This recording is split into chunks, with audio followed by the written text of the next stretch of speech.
Muy bien. Hola, ¿qué tal? Bienvenidos todos, ¿verdad? Buen día, tarde o noche. Aquí estamos otra vez con ustedes. Aquí los saluda Alejandro Chávez y aquí me acompaña Rodrigo. ¿Cómo estás, Rodrigo? Hola, muy bien, gracias. Buenos días, tardes o noches o a la hora que nos vean.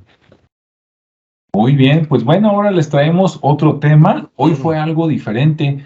En lugar de hablar de un lugar o de una persona, que es lo que estábamos haciendo últimamente, hoy les vamos a hablar de un objeto, ¿no?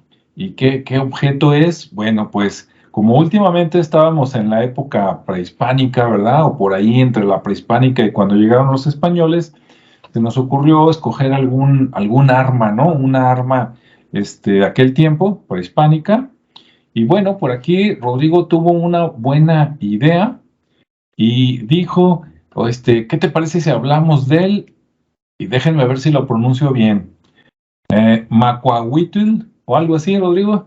Pues yo también lo leo así, también no sabría decirlo de otra manera.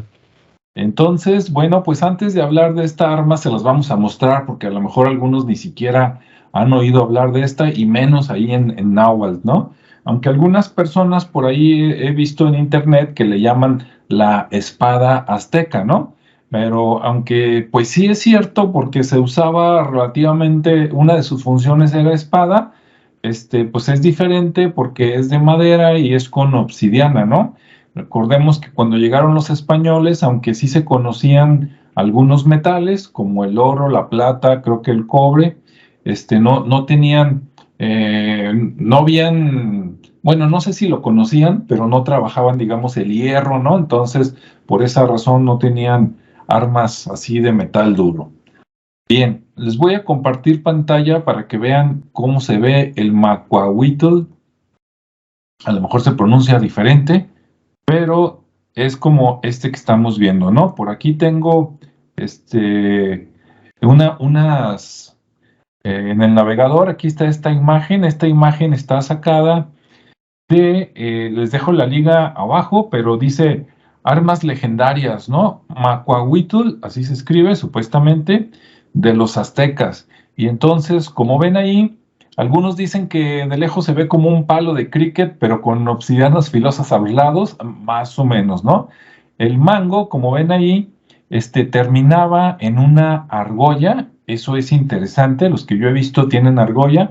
Entonces, suponemos que si tenía argolla, pues que seguramente a lo mejor tenía una cuerda y que pues estaba atado a algún lugar de tu cuerpo, ¿no? Ahorita que le pase el micrófono a Rodrigo, vamos a ver si él tiene más información. Ahora, qué tan larga era esta arma? Bueno, yo de lo que pude leer por ahí, decía que variaba, incluso decían que había una versión pequeña, como cuchillo, pero que la que era como espada, que normalmente medía entre 70 centímetros y 1,20 m, ¿sí? Que eso era más o menos como lo normal. Entonces 1 metro, 1,20 m, pues ya es una longitud considerable, ¿no?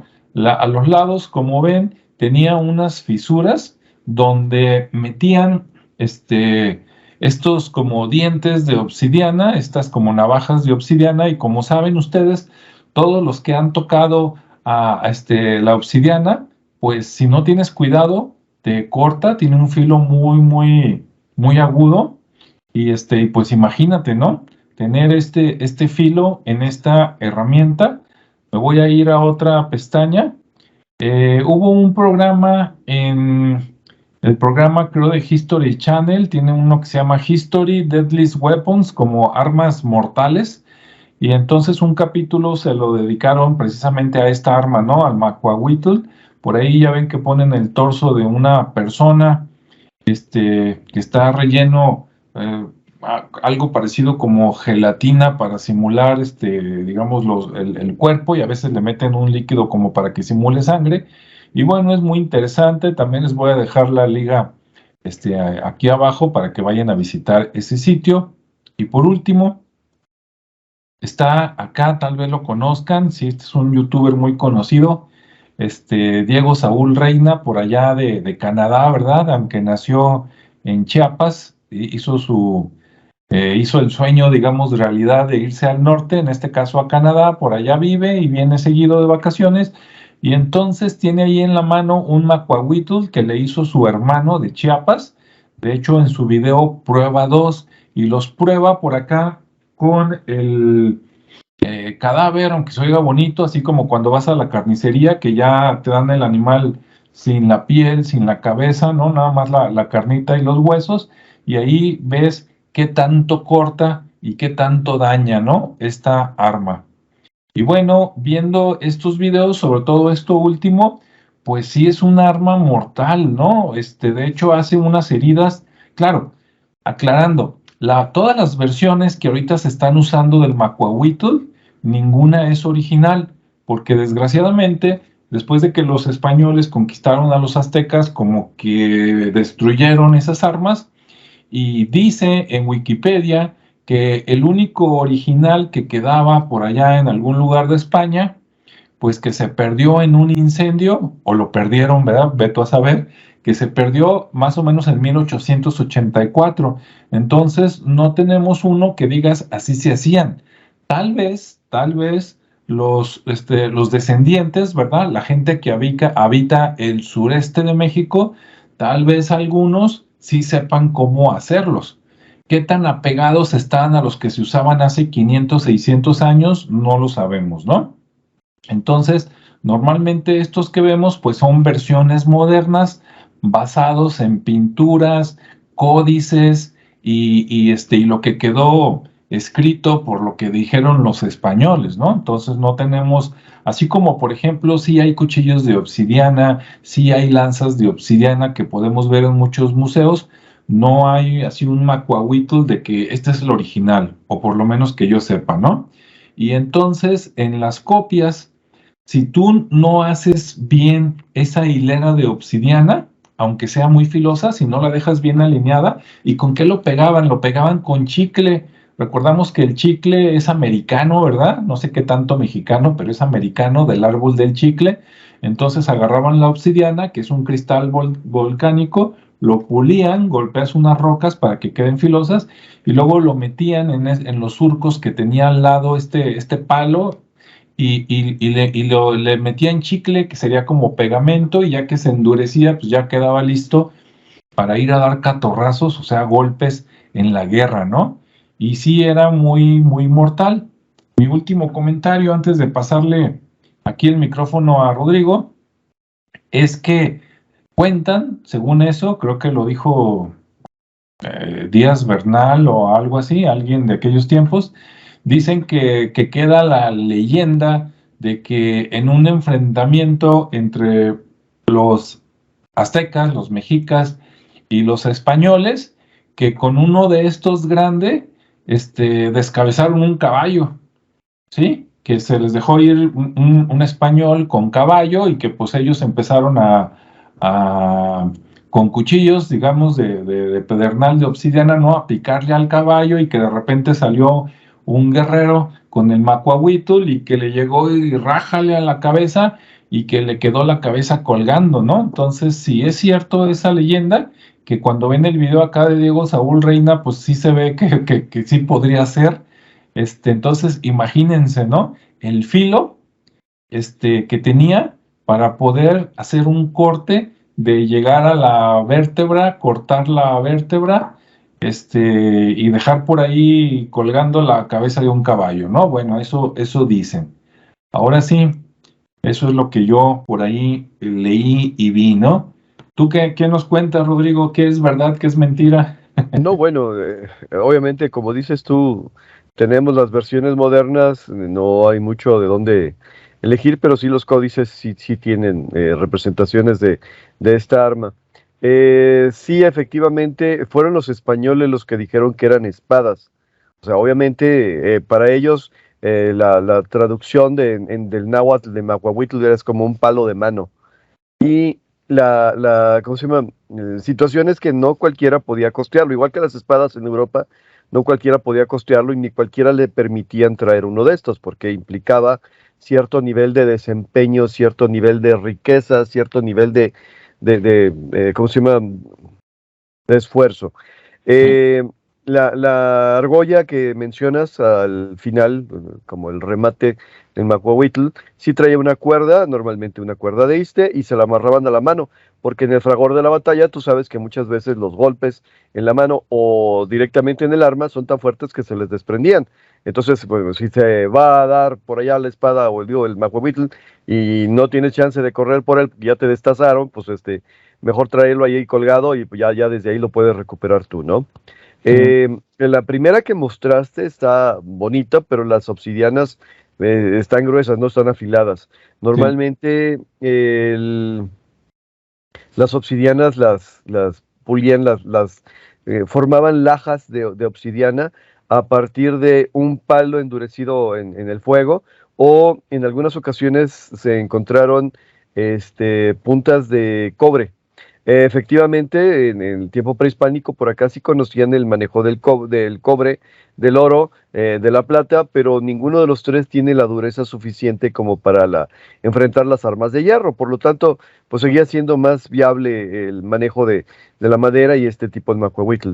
También la pegaban la obsidiana con asfalto. Como es una piedra volcánica la obsidiana, en muchos lugares todavía hay zonas pues vivas de manifestación volcánica, y ahí se podían encontrar charcos de asfalto. Entonces también funcionaba más o menos igual que la resina de planta, ¿no? Se calentaba un poco, se ablandaba, lo acomodaban, ponían las lascas, y cuando se endurecía, pues igual que el chicle. Y bueno, ahí mi referencia y mi recuerdo fue una vez que fuimos a visitar allá Talpa de Allende, acá Ujú. por acá por el estado de Jalisco. Ahí tienen figuras de chicle, ahí por ahí fabrican chicle. Y dices, bueno, pues es que los de marca que normalmente te andas masticando suelen ser blanditos. No, el chicle es extremadamente duro. Así que bueno, pues sí se aguantaban un rato. Ahora, en el fragor de la batalla, obviamente las lajas de obsidiana podían salir afectadas. Si todavía tenían utilidad a pesar de estar rotas, pues las dejaban ahí. Si no, cuando había oportunidad, o sea, después de la batalla, normalmente pues volvían a calentar ¿cómo se llama? El pegamento, el asfalto o la resina, y pues cambiaban la laja por otra laja y se acabó. Era un arma que se manejaba como un arma doble. Por un lado era contundente y por otro lado era cortante. Porque dentro de las costumbres, por ejemplo, de los mexicas, había diferentes niveles de soldado. Es igual, tendrían sus sistemas y sus grados, y los grados más avanzados solían ser el del guerrero jaguar y el del guerrero águila. Los dos manejaban ya, por supuesto, los macuahuitls. Pero, por ejemplo, para ganarse el derecho a ser un guerrero jaguar, se ocupaba no solo mostrar un gran valor en la batalla, no solo una gran ferocidad, sino también el poder capturar vivos a determinado número de personas, por ejemplo, 5 o 10. ¿Qué significaba esto? Bueno, porque salían y peleaban, pero no necesariamente querían matarlos. Si tú recuerdas aquello de las guerras floridas, lo que buscaban en ese entonces eran los sacrificios humanos, y para poder sacrificar un humano necesitaban tenerlos vivos. Entonces llegaban y con la parte contundente, con la parte plana, normalmente trataban de incapacitarlos momentáneamente, y ya después los amarraban, los convertían en esclavos y posteriormente los ofrendaban a los dioses, ¿no? Hacían sus sacrificios de la manera que tuvieran que hacerlos. Por eso la parte, ¿cómo se llama? Plana, para poder utilizar esto como una macana. Sí, sí, sí, sí te incapacita, pero no te mata. En cambio, cuando ya la intención dice, a ver, ya se está saliendo de las manos, o de plano no puedo controlarlo, o la intención es acabar con ellos, pues sale el filo de obsidiana. ¿Sí? Entonces, bueno, sí, por ahí va. Era parte ¿cómo se dice? Del sistema de armas que utilizaban. En el programa que mencionaste de History, el programa habla de dos armas en específico. Uno de ellos es el macuahuitl y el otro es el atlatl. El atlatl es una extensión para la lanza de jabalina, muy interesante también, por cierto. Traían también algunos arco y flecha, obviamente los que tenían más habilidad y destreza. Traían jabalina, por supuesto, y ya pues traían cuchillos de obsidiana o de pedernal, siempre y cuando provinieran de una zona que tuviera piedras volcánicas, porque el otro tipo de piedra no resiste lo suficiente, entonces la piedra volcánica sí. Sí. Ah, se puede considerar que es una de las armas representativas de esta zona del mundo, de esta parte del mundo, de la cultura náhuatl. Entonces, sí, de alguna manera podríamos hablar de que el florete pudiera ser entre Francia y España. Hay unas espadas por ahí largas que utilizaban los galeses, creo, en Inglaterra, así como es como denominación de origen. Ah, bueno, la denominación de origen del macuahuitl es de por acá. Esa es un arma muy representativa de estas zonas. Sí, hecho en América, ¿no? Hecho sí, en Mesoamérica y Centroamérica, sí, algo así. Sí, ahorita que estabas comentando, déjame compartir otra vez rápidamente pantalla. Mira, aquí me encontré un recorte supuestamente del Códice Florentino. Y sí, como tú mencionabas, aquí de izquierda a derecha, está el caballero águila, ¿verdad? Por el traje que trae. Y luego sigue otro que ahí sí no ubico, de qué está el traje. Y el último me imagino que es el como el leopardo, ¿no? Y todos traen su macuahuitl. Y también una cosa a mencionar es que si traía macuahuitl, traía escudo, ¿no? Como que era típico, uno para atacar y el otro para defenderse. ¿Cómo ves, Rodrigo? Sí, y además, digo, además del escudo, donde el escudo se bordaban, se tejían o se pintaban los emblemas de la casa o del reino que se estaba representando, traen una armadura, bueno, una especie de armadura, de algodón, algodón tejido, o sea, esos trajes que se les ve ahí representados en la pintura eran de algodón, y obviamente resistían, pero hasta cierto punto nada más. Entonces, digo, por ejemplo, esos podrían desviar algunos golpes superficiales o un tiro de flecha de mucha distancia o con poca fuerza, pero pues no servía para todo, ¿verdad? Digo, es como las armaduras de cota de malla de allá de Europa, pues sí servían, pero luego inventaron espadas específicas para atravesar las armaduras de cota de malla. Entonces, ¿de qué sirvió? Pues nada más de andar cargando ahí peso extra. Entonces, bueno, de acuerdo a las características y proporciones, digamos que para las armas que se manejaban por acá, pues se traían su propia armadura. Pero bueno, sí, ahí muy específicamente los macuahuitl y los tres niveles, bueno, estos tres niveles de guerreros. Yo diría que el segundo sería guerrero jaguar, el tercero es el que no sé cuál, porque digo, el jaguar sí tiene el moteado de la piel, el otro no sé, el otro sería un guerrero peludo, no sé qué sea. Sí, ¿verdad? Ahí queda la duda. Pero bueno, ahí están para que los que están viendo el video, vean la representación de que pues sí era un arma común, como tú dices, pero para es como si fuera, vamos a alocarnos, ¿no? Como si fueran los ninja o los samurai y estuviéramos viendo una katana o algo así, ¿no? En Sí, grado. sí, si los ves todos juntos, mira, todos traen katanas, sí, pero todos ellos se las otorgaron o la compraron y no cualquiera podía hacerlo. Así es. Y bien, bueno, ahorita voy a comentar algo que no tiene que ver directamente con el Macuahuitl, pero que me acordé, a ver si tú te acuerdas, Rodrigo. Hace tiempo fuimos al Museo de Tala, por ahí recordarás. Y le mandamos un saludo a Ricardo, que también nos acompañó aquella vez, que no ha podido volver, pero dice que pronto estará por aquí. Y cuando fuimos al Museo de Tala viendo las figuritas, tienen varias cosas, ¿no? Tienen platos, figuras, etcétera. En las figuritas, no sé si recuerdas, había una que era como un guerrero, que estaba como acorazado, traía un traje como de bambús. Y yo recuerdo una vez que fui solo que me dijeron que eso era como para los arqueros, ¿no? Que ellos disparaban, pero como ellos también recibían, entonces tenían imagínese un chaleco hecho como de bambú para protegerlo de lo que a él le mandaban, ¿no? Entonces está interesante cómo tenían, así como tuvieron en algún momento los romanos, los fenicios, los pueblos que tú quieras, acá también tenían sus niveles, ¿no? Entonces, como dices, estaban los lanzadardos, estaban los del macuahuitl, estaban los de flechas y había diferentes, ¿no? Especialidades. Sí, nada más el bambú no es de esta zona del mundo, ese lo trajeron mucho después, pero sí era de corteza, corteza. A mí la impresión que me daba la figurilla que vimos ahí en el Museo de Tala es que estaba metido en un barril. Sí, sí, parecía que le hicieron, que agarraron un barril, le hicieron agujeros, por ahí sacaba los brazos. Y bueno, le digo, a nosotros lo más parecido como es mira, pues ha de haber estado hecho de bambú, pero si no había bambú, seguramente alguna otra planta, ¿verdad? O algo que protegía, no sé, alguna fibra, un textil ahí que ayudaba. Carrizo, cáñamo, como vivían cerca de la zona del lago de Chapala, pues ya ves Caña, que junto a los, ¿cómo se llama? Lagos crecen carrizos y bueno, también por ahí se cultiva otro tipo de cosas. Entonces, bueno, sí, nada más, la cosa es, pues si ya sabemos cómo somos y cómo somos agresivos y cómo queremos hacer las cosas, pues entonces ahora sí que es la misma mente perversa. A ver, con este me preocupo por cómo te voy a dañar y si él tuviera algo parecido, cómo me voy a defender, ¿no? Al final, todo este tipo de cosas, aunque se estandarizaron porque se dieron a conocer durante tanto tiempo, se convertían en un elemento estratégico para la batalla.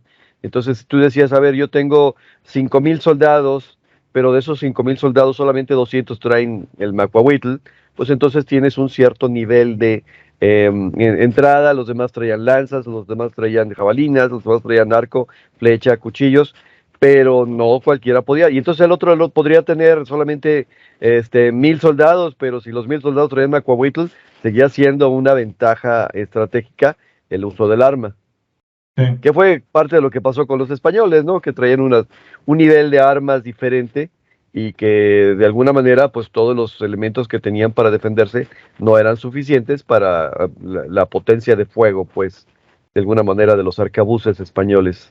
Sí, sí, sí, pues era un arma, a final de cuentas, esta de cuerpo a cuerpo, ¿no? No era de distancia. Entonces, si les disparaban desde lejos, pues se morían y no podían hacer ningún daño. Es como las lanzas y las flechas, ¿no? Que son para distancia. Me imagino que en las guerras primero llegaban así los arqueros, ¿no? Como en las películas que vemos europeas. Primero los arqueros, después a lo mejor los lanzadardos. Y ya cuando ya estaban cerca, pues entonces sí, ¿verdad? Saca tu macuahuitl y vamos a darnos con todo, ¿no? O sea, sí, exacto, algo Así. así. Bien, un detalle interesante que encontré por ahí también en Wikipedia, dicen que el macuahuitl no fue un invento náhuatl, o sea, no es que los de Tenochtitlan, ¿no? Los mexicas lo hayan inventado. No. Dicen que por lo menos, por lo menos lo inventaron los mayas. A lo mejor, quién sabe, y hasta un pueblo más anterior, ¿no? Pero aquí yo tengo una cronología que dicen que por los dibujos, por las pinturas que han encontrado con los mayas, calculan que entre el año 600 después de Cristo ya se usaban los macuahuitl y se dejaron de usar en 1590, digamos que cuando terminó la conquista española, ¿no? Entonces, desde el 600 hasta el 1590, digamos que se usó pues prácticamente durante 1000 años, por lo menos. No se puede saber más anteriormente porque pues no se ha encontrado alguno que sea más viejo o tampoco se ha encontrado alguna estela, algún mural, una pintura más vieja del 600 donde se muestre, ¿no? Pero por lo menos del 600 a 1590, entonces es una arma que tuvo mucha vigencia. No sé si en otro lugar del mundo haya una arma que haya durado 1000 años usándose, ¿no? ¿Quién sabe? Probablemente, no sé. Ahí sí, no sé decirte, porque a ver, ahora sí que tendríamos que meternos a revisar historias. La cultura maya, como tantas culturas antiguas, de repente pues se pierde en el tiempo, pero lo que más o menos se sabe es que el periodo preclásico se puede localizar los principales asentamientos por ahí por Centroamérica, precisamente en la zona de Nicaragua, Honduras, toda la zona que sí suele ser volcánica, lo cual podría explicar un poco. Yo suponía, equivocadamente, probablemente, que era de por acá, porque pues la zona del altiplano central también es una zona rica en actividad volcánica. Por eso mi error, probablemente. Pero ahora también se da la situación de que allá en el sureste y en Centroamérica se dan un montón de maderas, desde finas hasta no tan finas, pero el clima no ayuda a que se preserven. Entonces, pues ahora sí que tienes un macuahuitl, lo dejas ahí en medio de la selva, pues al rato la madera está podrida y las rocas quedan por ahí, ¿cómo se dice? Sueltas. Sí. desperdigadas. Sí, ok, entonces por allá por los mayas. Sí, sí. Y bueno, los que han tenido experiencia de tener un pedazo de obsidiana en su mano, una vez también fuimos Rodrigo y yo a un taller, ¿verdad? Donde todavía trabajan la obsidiana, allá por Navajas, Jalisco, que por cierto, el nombre de Navajas, al parecer se lo dieron los españoles precisamente porque ahí había talleres desde aquellos tiempos donde producían herramientas cortantes a base de obsidiana, ¿no? Y hay muchos videos donde agarran como si fueran hombres de las cavernas, una piedra, la obsidiana, y a base de pegarle, ¿verdad? De tallarle, le van sacando forma, le van sacando filo, y esos pedacitos que de repente botan, esas láminas, por decirlo así, de obsidiana, si alguien alguna vez encuentra una tirada en el piso, cuando la recoja, tenga mucho cuidado porque están muy, muy filosas, o sea, fácilmente te puedes cortar un dedo y es una cortada, digo porque una vez me corté, poquito, pero me corté, y es una cortada y una sensación parecido a cuando, no sé si se han cortado con una hoja de papel bond, pero es horrible, alguna vez, más o menos, ¿no? Así de filoso, más peligroso que la hoja, ¿verdad? Pero alguna vez, digo, ¿quién iba a pensar que con una hoja de bon alguien se iba a lastimar? Y a mí en toda mi vida me ha pasado como 2 veces, ¿no? Aparte te queda ardiendo, no sé si por los bichos, ¿verdad? Del ambiente que corta y luego sientes feo. Entonces, imagínate la obsidiana, ¿verdad? Sí, adelante, Rodrigo. Eso iba a mencionar, que las lajas de obsidiana suelen ser más filosas porque suelen estar más delgadas que incluso el acero. Sí son quebradizas, pero tienen una capacidad de penetración mayor cuando la laja es muy delgada. Entonces, por eso son tan peligrosas, como dices tú. Sí, no, de hecho, son perfectas. Digo, si uno quisiera hacer una demostración, no hagan esto en casa, ¿verdad? Pero pueden agarrar un cuchillito o forjar un cuchillito de obsidiana. Hay muchos lugares de zonas, turísticas, ¿no? De arqueología donde te venden, cuchillos de obsidiana y con esos pueden filetear la comida, pero con una facilidad increíble, ¿no? Que hasta da susto, dices, caray, si esto hace con un filete, ¿no? Con la carnita asada, dices, imagínate en la batalla, ¿no? Pues ser un sangrerío y una de vísceras por allá y por acá, feo, ¿no? Y dicen que el que no se moría, que si no te daban un buen tajo así de rompehueso, rompetendón, te decían, no, mira, si no se muere de la tajada, se muere de la infección más adelante, ¿no? Los niveles de medicina y que no existían los antibióticos, ¿no? Entonces, cualquier herida podía provocarte una sepsis o algo por el estilo. Pero digo, más allá de eso, pues tienes la carne abierta y el interior expuesto, pues ahora sí que prepárate porque te va a provocar una infección, un choque séptico y pues te vas a morir de un montón de cosas que al final provenían precisamente de la misma herida. Sí, debió de haber sido una muerte o una herida muy, muy fea, ¿no? Ahora sí que como dicen los Caifanes en una canción, mátenme porque me muero, ¿verdad? Algo así. Algo así.